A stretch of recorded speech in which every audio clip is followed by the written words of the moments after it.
entrepreneur muda, ketua badan eksekutif mahasiswa. Keren banget pokoknya. Welcome to Ngadu. Ngobrol aja dulu.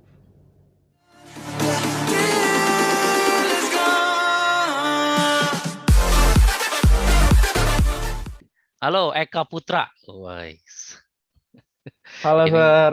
halo Eka Putra ini menarik nih ya. Ada Eka Putra, adanya Arya Putra, terus ada satu lagi Satya Putra ya.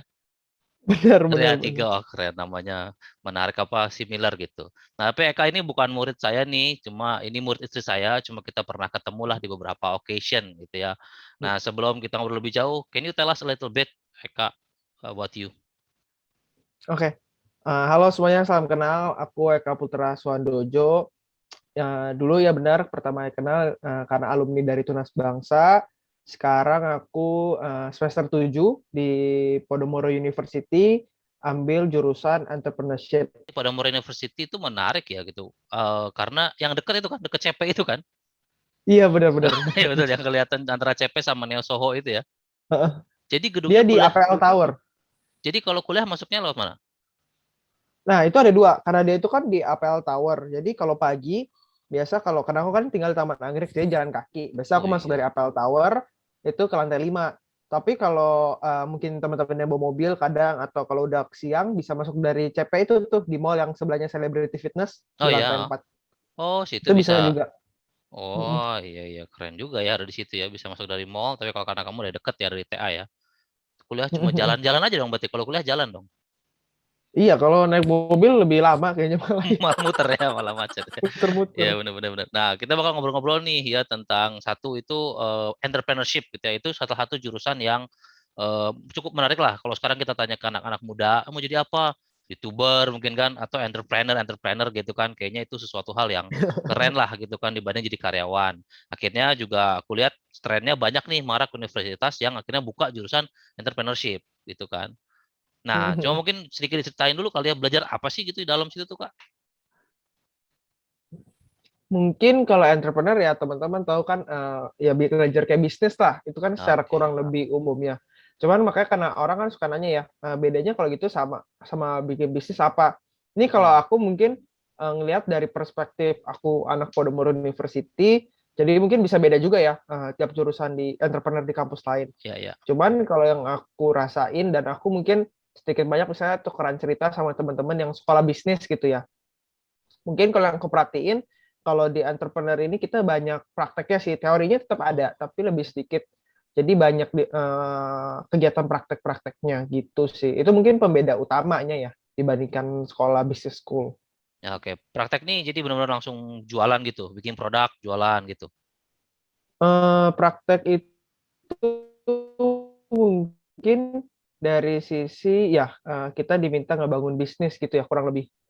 Dari semester 1 anak-anak di Podomoro itu udah mulai bikin bisnis, nanti di semester 2, 3, 4 sampai akhir tuh sering lah diminta mengimplementasikan bisa ide-ide yang jadi realita gitu. Oh, oke oke oke oke. Cuma kan kemarin dalam pikiran aku tuh bukannya banyak juga gitu ya orang yang akhirnya jadi entrepreneur atau pengusaha gitu ya dengan ide-ide mereka aja gitu kan. Makanya tadi apakah teori-teorinya ini membantu nggak sih? Ada apa sih? Ada pelajaran apa sih gitu yang kayaknya oh ini keren nih sir, ini penting nih gitu yang nggak dapet nih ilmunya di luar gitu. Oke, kalau ngomongin itu sih sebenarnya menurut aku mungkin benar kata Sir sih kalau jadi entrepreneur itu bukan karena jurusan kuliah ya, siapapun. Orang-orang yang sukses ini kan orang yang nggak sekolah Iya ya, iya nggak iya iya. ngelakuin apa. Cuman bedanya mungkin apa yang membedakan mungkin kalau dari kita tahu dari jadi coba bisnis itu dari awal, gagal itu gagal duluan lah ibaratnya gitu. Oke. Nggak harus tunggu kuliah terus gagal. Jadi dari sisi kita udah dapat pengalaman duluan istilahnya gitu. Yang kedua mungkin juga yang semua orang selalu bilang mungkin dari koneksi. Mungkin kalau sedikit cerita, aku sekarang lagi ada bikin bisnis kecil-kecilan gitu Hmm. di bidang creative agency. Nah itu juga akhirnya bisa kenapa kenal sama partner aku ya karena di kampus. Jadi menurut aku dengan bertemu banyak orang itu chances kita bertemu calon partner, calon supplier, calon Hmm. klien itu jadi semakin banyak juga Ya, gitu. iya, iya, betul, betul. Apalagi ketemunya mungkin satu circle yang sama ya. Orang-orang yang punya passion yang sama gitu kan. Semuanya Ya tuh mengarah benar ke sana. benar. Jadi mungkin pas Benar. pas kamu share idea ini, oh iya yuk, yuk Kak gitu kan. Mungkin langsung langsung klop gitu ya. Benar-benar itu benar, Sir. Karena Kalau udah satu tujuan kali ya ya, kalau benar di benar benar. entrepreneur. Ya, itu boleh tuh, itu bener tuh, itu masuk akal banget sih, karena ya gimana kita bisa ketemu orang-orang ini ya kalau nggak, itu kan enak ya dikumpulin gitu ya, satu kelas gitu kan, satu kampus gitu kan. Menarik juga ya gitu, karena benar-benar sekarang difasilitasi gitu. Karena apa dream-nya tuh ke arah sana, dia difasilitasi ya dengan jurusannya, walaupun tadi Eka bilang bukan hanya masalah subjek yang dipelajari ya, tapi justru di luar-luarnya tadi ya, channel, koneksi segala macam gitu. Benar. Nah, terus kemarin ada dengar juga nih, sempat ngobrol-ngobrol gitu kan sama istri gitu. Katanya di sana suka ada kayak program gitu ya, katanya yang berkaitan dengan pemerintah ya. Apa tadi namanya? Namanya itu KBMI. Kalau KBMI itu kalau nggak salah kompetisi bisnis mahasiswa Indonesia ya. Kalau belum ganti Oke. nama ya, kalau belum ganti Iya singkatan. iya iya. Kalau belum nanti kita ganti lah. Jadi kompetisi nih, berarti kompetisi berkompetisi dengan seluruh mahasiswa jurusan bisnis atau entrepreneur di seluruh Indonesia. Apakah gitu? Jadi program ini tuh ya benar programnya Mendikbud Oke. dan ini yang ikut boleh siapapun selama dia memang masih kuliah ya, berkuliah di S1. Jadi mau jurusan apapun Oh, itu boleh punya kesempatan buat mereka yang pengen punya bisnis. Soalnya kan biasa kita kalau masih mulai itu nggak punya dana ya untuk betul. perkembangan. Modal ya. Nah, betul. Jadi bisnis-bisnis yang udah jalan, terus mungkin udah berjalan kok butuh butuh apa ya? Butuh dukungan dana lagi Iya lah iya iya istilahnya iya. gitu untuk perkembangan. Kita bisa ngajuin proposal gitu ke pemerintah nanti diseleksi.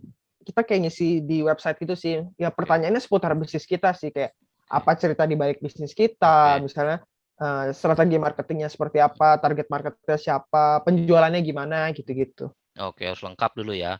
Terus akhirnya diseleksi sama mereka. Tahu kriterianya nggak, Kak? Dikasih tahu nggak kriterianya apa?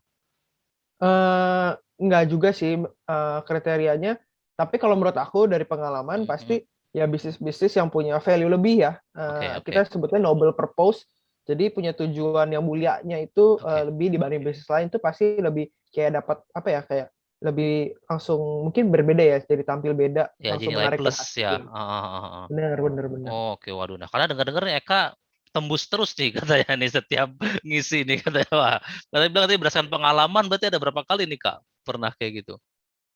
3 kali, Waduh, 3 kali ya dan jadi setiap tahun, setiap 6 bulan atau gimana? 1 tahun sekali, iya. Oh, tadi kamu bilang semester 7 nih, berarti kamu kan tahun ketiga setengah ya? Berarti setiap Iya. tahun ngajuin dan setiap tahun dapet tuh dari pemerintah itu ya? Iya, cuman bedanya Waduh. yang 2 kali pertama ini bisnis yang berbeda.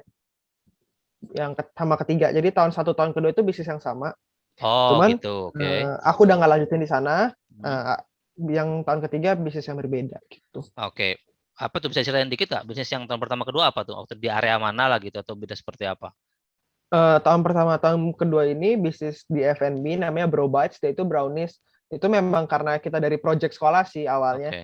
Terus kita jalanin, kita ajuin. Kalau yang sekarang itu Rakit Creative House, yaitu semacam creative agency gitu. Creative agency. Oke, oke. Berarti itu boleh dong ya yang tadi kamu bilang tahun kedua kamu ngajuin bisnis yang sama dengan tahun yang pertama. Iya, Jadi sifatnya betul. kayak minta minta dana lagi gitu untuk memperpanjang bisnis ini. Iya gitu. Kan Oh, mereka oke. biasa nilai ya. Oh kenapa? Kan ini dulu pernah kasih. Oh Ah. terus ternyata oh progresnya bagus nih pas dikasih. Itu Oh, bisa jadi oke. bahan consider mereka. Oh ya berarti mungkin prospek kedepannya juga bagus. Biasanya dinilai dari situ. Oh, oke oke. Wah, bagus bagus nih. Keren. Berarti bagus dong progresnya kemarin ya si Pada waktu brownies. itu Sekarang tutup untuk selesai atau gimana? eh, terakhir aku kan kita itu cukup banyak tuh ser orangnya itu kita Oh. berenam. Ya, Hmm. kalau menurut aku bisnis berenam itu terlalu ribet ya karena enam Ya. kepala. Hmm. Akhirnya aku mutusin untuk mundur. Ada yang mundur juga, ada yang masih lanjutin. Cuman sering berjalannya waktu mungkin ketemulah passionnya berbeda-beda. Itu kan karena kita baru setahun pertama kuliah ya, 1 sampai 2 tahun pertama itu mungkin masih mau explore. Jadi ya gitu. Ya, nyoba aja gitu ya bareng-bareng berenam gitu ya. Betul. Nah, kalau yang sekarang nih yang tahun ketiga berberapa? Berdua aja. Ah, oke, benar. Sebenarnya Karena itu. ya bertiga sih kita ngajuinnya. Cuman yang benar-benar kita core-nya itu dua. Oke, oke, lebih simpel ya, bener kata Eka sih, dua kepala gitu ya.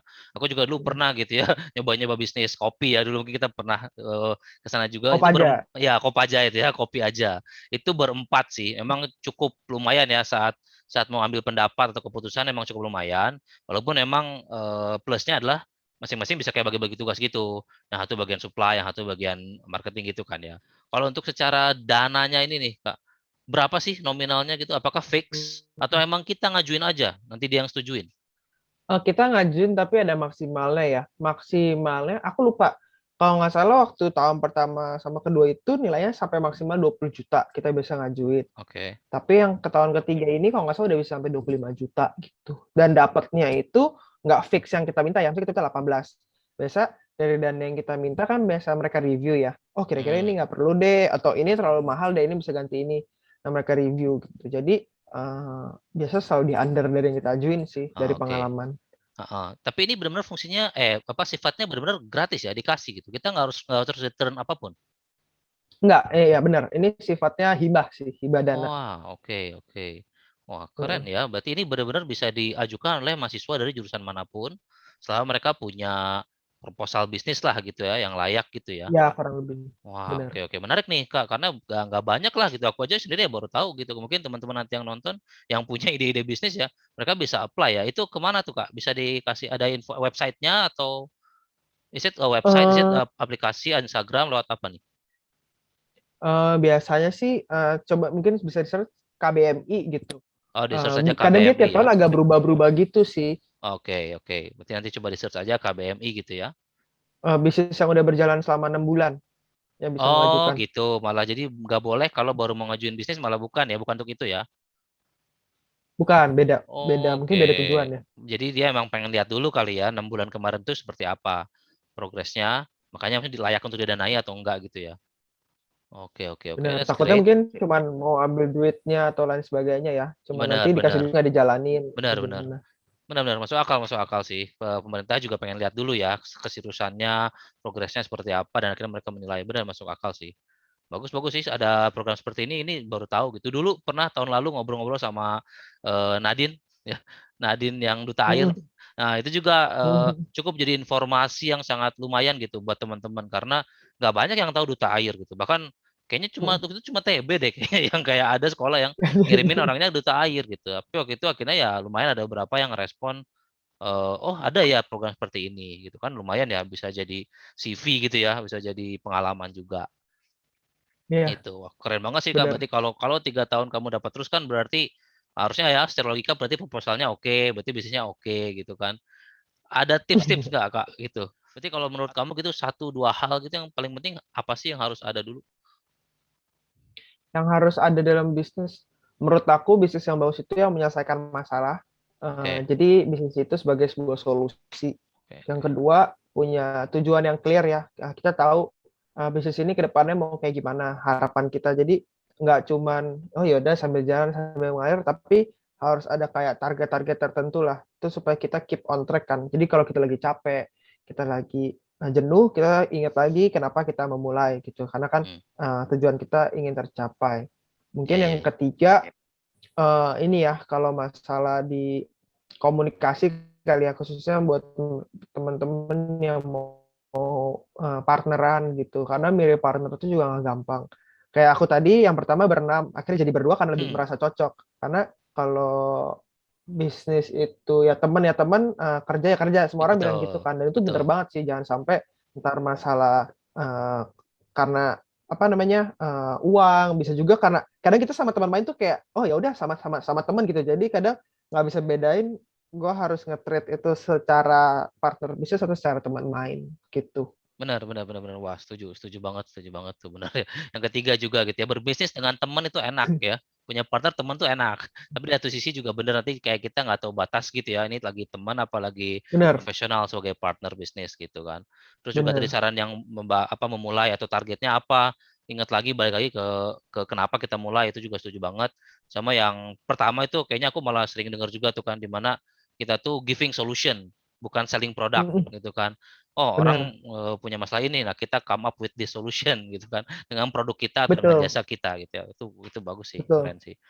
Terus satu lagi nih tuh bukan cuma itu nih, Eka nih kan ternyata Eka juga jadi ketua BEM nih, waduh ini keren banget sih, udah ganteng ya kan, bisnisnya disetujuin terus, terus ketua BEM juga lagi gitu. Yang kita lakuin sebagai presiden BEM sih mostly memang bukan nggak turun langsung ya. Kalau kita Ya, jadi ketua acara gitu, kita turun langsung. betul, Nah, kalau menurut aku yang membedakan itu kalau jadi ketua BEM secara sibuk atau tingkat pusingnya itu lebih ke masalah mengatur anak-anak itu sendiri, supaya anak-anak ini ya bisa di BEM itu nggak cuma sekedar oh gue ikut organisasi, tapi mereka harus dapat something, mereka harus bisa berkembang. Terus dari sisi kadang mendelegasikan tugas kan juga gampang ya, karena kita harus bisa nahan diri untuk nggak terlalu intervensi. Terus kedua juga harus bisa dengar report tuh kita tahu, kita harus detail, oh apa yang kurang dari event ini ya, monitoring juga kan dari tiap event. Sama lebih ke bebannya di pikiran sih, memang bukan beban energi sih. Misalnya kalau aspirasi mahasiswa itu ada butuh apa, kita kan sebagai jembatan ke pihak Ya. kampus, ke rektorat, kita yang harus bisa negosiasi, kita harus yang bisa di satu sisi kita harus menghormati mereka sebagai pimpinan ya di kampus, tapi satu sisi juga kan kita sebagai perwakilannya mahasiswa juga nih, sebagai jembatan antar mahasiswa. Jadi ya kita harus bisa balance lah, gimana kita menyampaikan dan mendengar pendapat gitu. Ya soalnya kan pasti ya dengan adanya tambahan beban BEM ini kan lebih sibuk. Tambah tadi juga kamu juga tetap lagi ngurus juga bisnis kamu ini gitu kan. Terus kuliah juga dan sekarang juga udah tahun terakhir ya, mungkin udah akan sibuk untuk tugas akhir juga gitu kan. Jadi mungkin terakhir nih gitu, any tips gak ya buat teman-teman nih anak muda gitu yang mereka lagi mau coba explore nih passionnya, entah itu mungkin bisnis, entah itu passion lain mungkin di bidang organisasi apapun itu gitu kan. Any tips gitu yang bisa kamu kasih? Mungkin nih tipsnya ya buat teman-teman yang mungkin pengen coba banyak hal gitu ya. Ya. Pastiin sih menurut aku kalian boleh coba ya. Kayak aku mungkin coba bikin bisnis, tapi ya kalau kalian udah milih sesuatu, pastikan kalian juga bisa nyesainnya gitu. Maksudnya jangan sampai kalian tinggal di tengah-tengah. Jangan sampai apa ya, kayak aduh boleh sih di tengah jalan misalnya oke, Ngeluh gitu ya. ternyata nggak cocok, ternyata Heeh. capek gitu. Tapi harus ada solusinya. Misalnya kayak kayak ini contoh aku sendiri ya. Misalnya aku sama yang aku lagi bikin di Rakit Kreatif House itu kan sama teman aku. Aku bilang sih, karena sering berjalannya waktu, karena aku juga lagi bantuin kerjaan papa, kayaknya terlalu sibuk nih, dan menurut aku kalau kita sibuk di banyak hal, kita jadi nggak bagus di semuanya, malah kayak di Ya. A jelek, B jelek gitu. Jadi harus fokus yang benar. Maka itu ya aku coba bicarain, nggak yang semena-mena. Oke, aku udah deh, ini nggak kuat, udah pergi gitu. Nggak harus, kan kita harus ngobrol. Jadi tipsnya sih teman-teman boleh aja coba semuanya. Aku sendiri tipikal yang hampir semua aku say yes sih, kesempatan yang ada. Karena kesempatan kan nggak datang 2 kali. Benar, Cuman benar. yang aku pelajarin sekarang adalah justru belajar mengatakan tidak untuk hal-hal yang mungkin nggak satu tujuan sama kita. Mungkin kalau aku minat BEM, salah satunya punya potensi untuk mencari koneksi. Mungkin kalau teman-teman CV juga, itu kan ada advantage. Cuman mungkin kalau sekarang ada orang ngajakin yuk bikin bisnis, aku pasti nolak, bukan karena apa, bukan karena sombong atau apa. Sombong amat. Karena ya aku tahu kalau aku ambil itu yes, di bisnis itu aku nggak fokus, di BEM nggak fokus, di bisnis yang aku jalani juga jadi nggak fokus. Jadi malah kalau dari aku memang boleh semua kita coba, karena mumpung masih muda ya, kata orang kan mumpung masih muda. Cuman harus tetap bisa berkata no juga gitu. Waduh, thank you banget nih Eka udah ngobrol-ngobrol di sini nih ya. Semoga Thank you, terus sir. sukses terus ya, berkembang terus Amin. bisnisnya dan juga skripsinya nih ya, tugas akhirnya juga Amin. sukses. Nanti paling kita coba tulis juga di bawah mungkin ya, kalau tadi apa ada IG-nya Eka mungkin, atau nanti kalau ada IG-nya yang Rakit tadi kita akan coba tuliskan di sini juga biar buat teman-teman bisa lihat lah gitu kan, bisa mulai punya lebih bayangan lebih banyak gitu. Thank you Kak, bye. Thank you, sir. Bye-bye. Ya. Terima kasih sudah nonton sampai akhir. Like kalau suka, subscribe buat ikutin semua ceritanya, share kalau kamu rasa ini berguna.